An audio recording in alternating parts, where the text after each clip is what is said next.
What's up, you guys?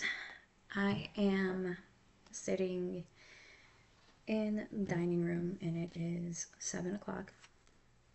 I don't know what's going on with my throat, but we're gonna keep going. I just wanted to get on here and share some things that I am going over. I've been trying to kind of keep a log of everything that's been going on in my life and everything that's been happening in this season of my life. Sometimes we go through different seasons of life and we don't even have record or remember how good God has been with us and what He's pulled us through.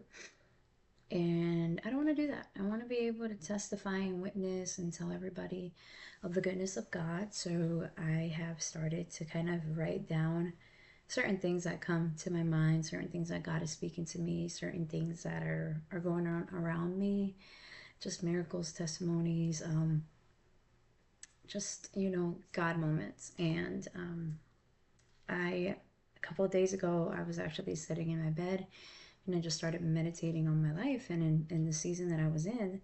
And I just kind of wrote in my notebook and I was like, Lord, what are you teaching me in this season? And it was funny because I was like, just like randomly writing, and I ended up with 10 things.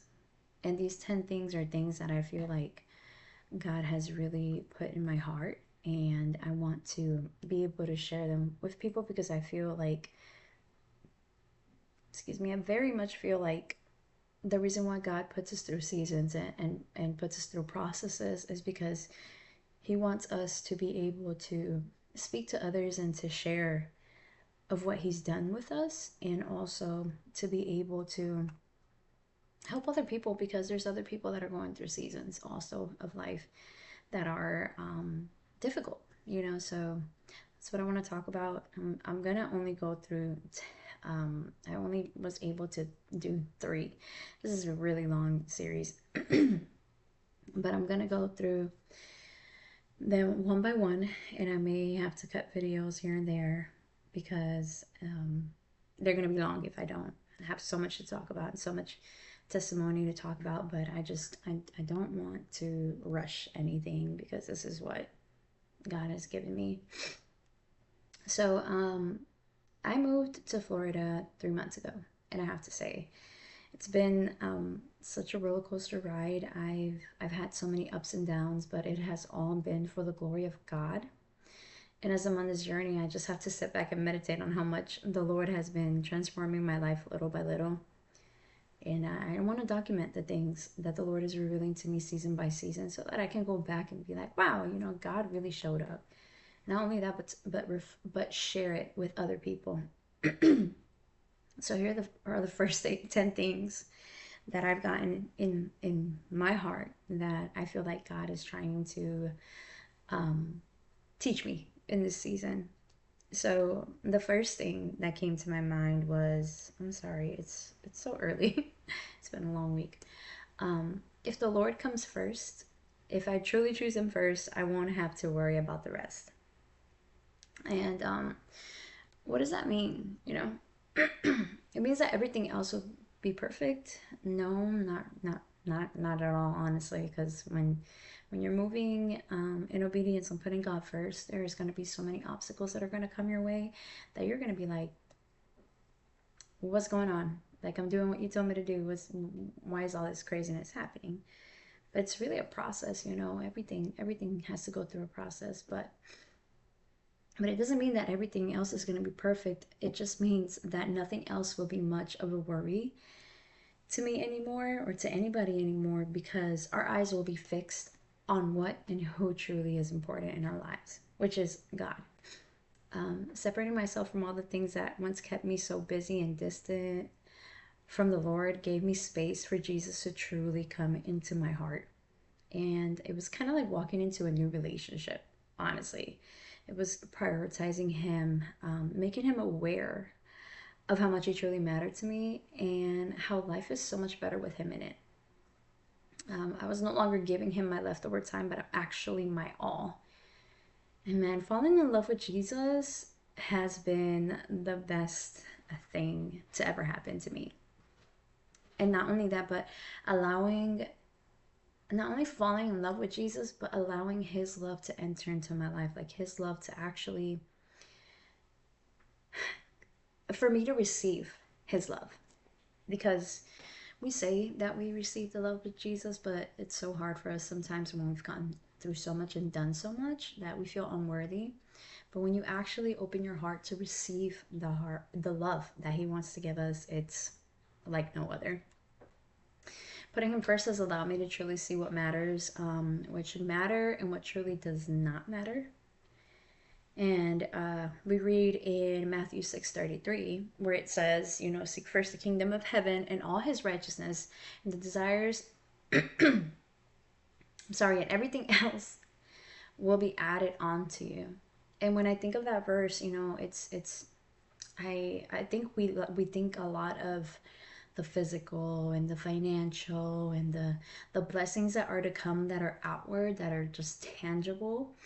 But I do, and even though I do believe that that is part of it, I believe that God blesses those who surrender all to him in obedience, definitely. But I'd like to think that God's, I know that God's thoughts are bigger than ours, and his desires are greater than ours.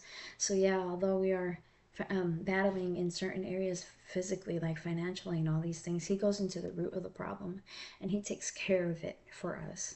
So it's not just about, you know, the financial or the blessings that we can get that are physical, but we get to experience things that we never thought that we would experience, like true honest love, like the act of loving with all our hearts and also receiving it the way that God intended. And not only that, but joy and peace that surpasses all understanding, true security in the Lord, knowing that he has everything in his hands. That is what I see when I think of putting him first, that everything else will fall into place, and eventually everything will be what he wants it to be according to his will, because he is God. And just like he's my first, he loved me so much that he gave everything already for me and cares enough for me to wrap me in his arms and fill me with an abundance of not just physical but spiritual blessings. I um I just I love to think about how good he's been in my life and how it was so easy, you know. Once once I put him first, it was so easy because like he was waiting for me to receive him and his love. And when I finally was like, you know what, God, all this doesn't matter. Everything else does not matter. You matter. I was able to allow him to just bless me so much. And I have so much to be grateful for, and such a testimony over everything that's just happening in my life. I'm so grateful. I'm sorry, I'm such a crybaby when it comes down to the Lord, and that is something that He's done in my life. Like He's created that in me. I just love God, and I love everything that has to do with Him and His presence. Oh, Holy Spirit. I'm just so grateful that I put Him first. And I'm not saying that I'm perfect. I'm not saying that I'm there, that I've reached where I need to be. But this season has taught me so much about what really matters in life. There are so many other things that we like to put first. There are so many other things that we like to, that we feel matter. And they don't matter. You know, God is just like, daughter, put me first. Put me first and see what I will do. And just so grateful. I did not expect to cry. Sorry. Okay.